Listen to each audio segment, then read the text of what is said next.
To the US now. Donald Trump is back in court in New York. One of the most high-profile criminal cases in US history continues.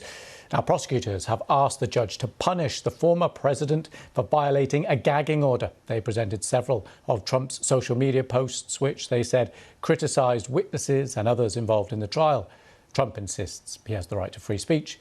He denies falsifying business records to cover up hush money payments to the porn star Stormy Daniels before his election in 2016.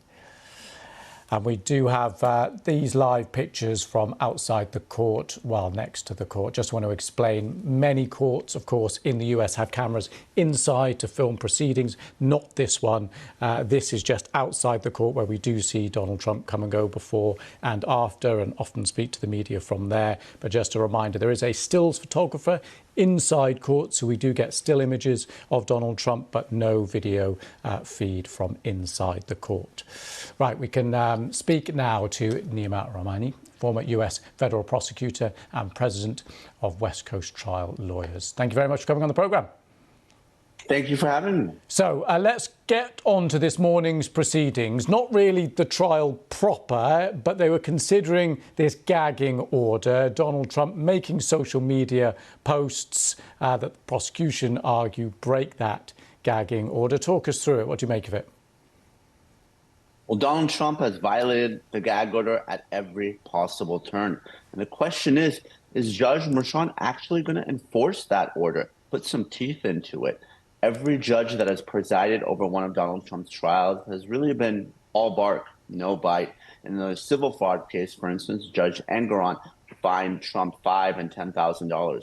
But that's not a lot of money for someone like Donald Trump. And if those types of nominal fines are imposed today, I expect Trump's behavior to continue. So what, if that is the case, that's certainly what the prosecution are arguing here. Donald Trump argues and sees it differently. His defence lawyers in court arguing that his comments weren't specifically about the trial. They were responding to criticism that he had received. And we understand, I think, the judge isn't going to make a ruling on it immediately. But if you are convinced that the prosecution is right, why would the judge not just enforce those fines and enforce the order?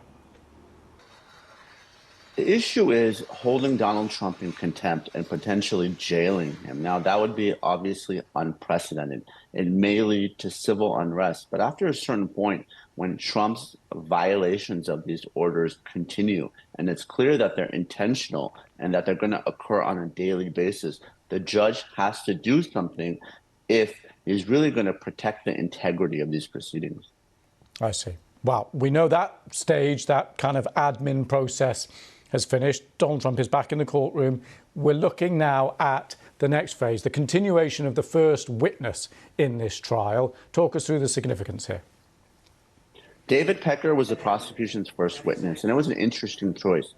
I understand how the state wants to present this case chronologically, and he, of course, being the head of the National Enquirer, was the first contact with Stormy Daniels and her team.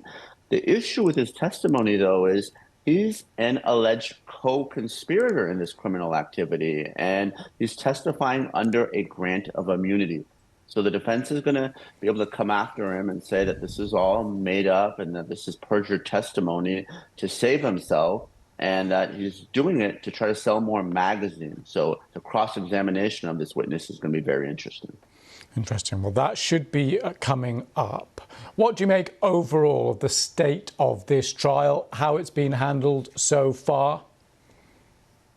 So far, things are moving as I expected. It's really interesting how the prosecution is framing this as a conspiracy, even though conspiracy hasn't been charged, really trying to show that Donald Trump tried to mislead the American voters during the 2016 presidential election. Of course, that's important because that's how you get the false business records to be a felony under New York law. If they're not in furtherance of or to cover up another crime, they're just misdemeanors. And of course, we knew that the defense was going to come out aggressively and attack the credibility of Michael Cohen, who's the state's star witness, and Stormy Daniels.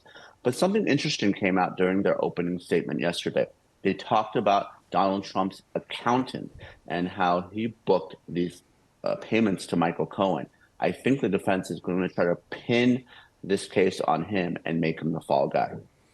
Interesting. Just for people who aren't in the US, that difference there that you mentioned between misdemeanor and felony, just explain that for us.